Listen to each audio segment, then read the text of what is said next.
Hello students, welcome back Gajwakar academy. Myself Randeep Singh and हम discuss कर रहे हैं chapter number 4 determinants example number 1। इससे लास्ट हमने एक लेक्चर डिस्कस किया है for exercise 4.2 all properties explain करने की कोशिश करी है। जितने भी पार्ट्स उसमें यूज होने वाले हैं 4.2 में, सारे के सारे।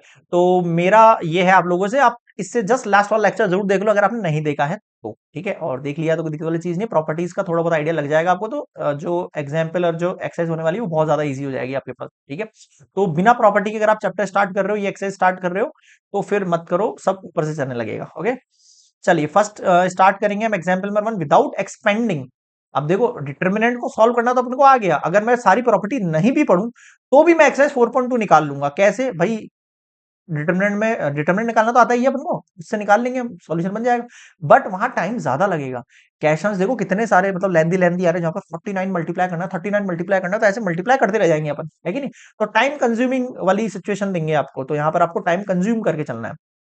ठीक है, तो देखते हैं किस तरीके से मल्टीप्लाई करना है आपको। यहाँ पर आ जाओ। तो अब कुछ प्रॉपर्टीज का यूज लेने वाला हूं। तो मैं नंबर जो प्रॉपर्टी नंबर 5 है यहाँ पर यूज होने वाली दोनों प्रॉपर्टी बता देता हूं मैं आपको, property number 5 and property number 6।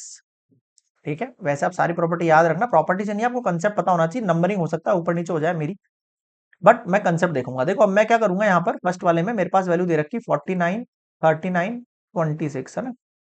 यहाँ है 172, यहाँ है 643।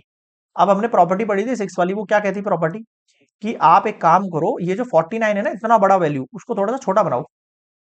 छोटा कैसे बनाएंगे? छोटा बनाने के दो तरीके हैं, 49, 39 और 26। छोटा बनाने के दो तरीके हैं, या तो अब मैं किसी भी एक कॉलम को, या तो रो, मैं कॉलम लेके कंसिडर करके चल रहा हूँ। अगर इस कॉलम को छोटा बनाना है तो किसी भी एक कॉलम के एलिमेंट से इसको माइनस करूंगा मैं। ठीक है, ऐसा कर सकता हूँ, एडिशन भी कर सकता हूँ। बट ऐसा करने पे कुछ हो नहीं रहा है, क्यों? क्योंकि 6 माइनस करूंगा इसमें से, तो ऐसे कितनी बार माइनस करूं? तो मैं एक काम करता हूँ, 8 टाइम माइनस कर दूं क्या? 6 8 जा क्या होता है? 48। हाँ, छोटा हो जाएगा। लेकिन अब अगर इसको 8 से मल्टीप्लाई कर रहे हो तो इसको भी करो और इसको भी करो। समझ में आ रहा है कैसे माइनस करना है? -6 करेंगे, -4 करेंगे, -3 करेंगे, बट मल्टीपल 8, मल्टीपल 8, मल्टीपल 8 सब में सेम लेना है। कुल मिला के ये पॉइंट है। 1 7 2 सेम है, 6 4 3 फिर सेम है। आ जाओ, 49 माइनस 6 8 जा कितना हुआ? 48। 8 4 जा क्या हुआ? 32। 3 8 जा क्या हुआ?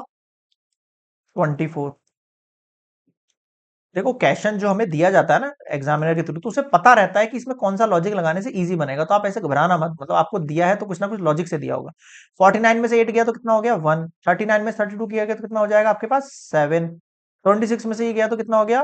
2। 1 7 2 6 4 3। अब हमने प्रॉपर्टी नंबर 5 पढ़ी थी, ये तो प्रॉपर्टी नंबर 6 है जो मैं अप्लाई कर रहा हूँ।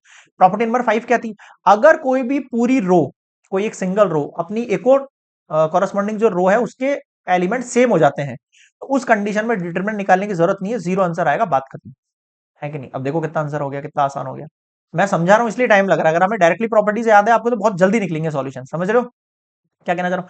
अब देख लो, इसकी जगह ये रो भी हो सकते थे सिमिलर, बट यहाँ पर मेरे कॉलम सिमिलर है, कॉलम 1 कॉलम 2। क्लियर हुआ यहाँ पर? बताओ क्या समझ में नहीं आया? प्रॉपर्टीज आपको एक बार देखनी पड़ेंगी, लास्ट लेक्चर से मैंने बच्चों सिखाया। ठीक है, नेक्स्ट वाले पर देखो। देखो, जब जैसे जैसे डिफरेंट ऑफ क्वेश्चंस करोगे तो आपको पता लग जाएगा किसमें कौन सी प्रॉपर्टी लगानी होती है। सेकंड पार्ट देखो इसका, 1 1 1। Okay, A B C, B plus C, C plus A plus B. ठीक है, इसमें क्या कर रहा हूं मैं?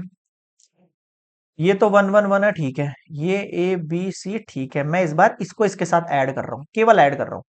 अगर ए को इसके साथ ऐड करेंगे तो ये ए प्लस बी प्लस सी बनेगा, बी को इसके साथ ऐड करेंगे तो ये भी ए प्लस बी प्लस सी करेगा, मैंने आगे पीछे कर दिया।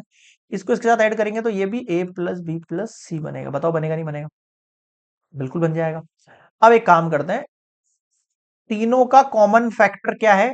ए प्लस बी प्लस सी, कॉमन निकाल लो। निकाल सकते हैं ना? कॉमन निकाला तो क्या होगा? इन तीनों की जगह 1 1 1 आ गया। अब देखो फिर से कॉलम 1 और ये क्या है आपके पास? सेम है। बताओ समझ में आ रहा है क्या कहना चाह रहा हूं? कितना हो गया? जीरो। जीरो से मल्टीप्लाई करेंगे कितना हो जाएगा आपके पास? जीरो। फिर से जीरो आंसर आ रहा है सेकंड पार्ट का। देख रहे हो प्रॉपर्टीज का कमाल, बिना डिटर्मिनेंट लगाए हमने सॉल्यूशन निकाल लिया है। ठीक है, नेक्स्ट देखो, थर्ड पार्ट।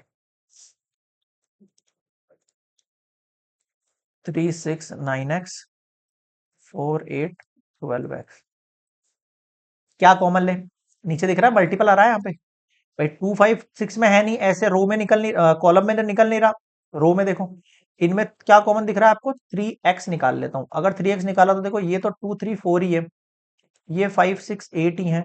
इधर से मैंने 3x निकाला तो कितना बचेगा 2, क्योंकि 3 2 जा 6। 3 निकाला तो कितना बचा 3, 3 3 जा 9x। यहाँ कितना बचेगा 4 बचेगा। अब देखो रो दोनों सेम है, तो इसका डिटर्मिनेंट का आंसर क्या आएगा, 0 आएगा। तो फाइनल आंसर क्या हो गया, 0। बताओ क्या समझ में नहीं आया। सब प्रॉपर्टीज का खेल है, सब प्रॉपर्टीज का खेल है कि नहीं।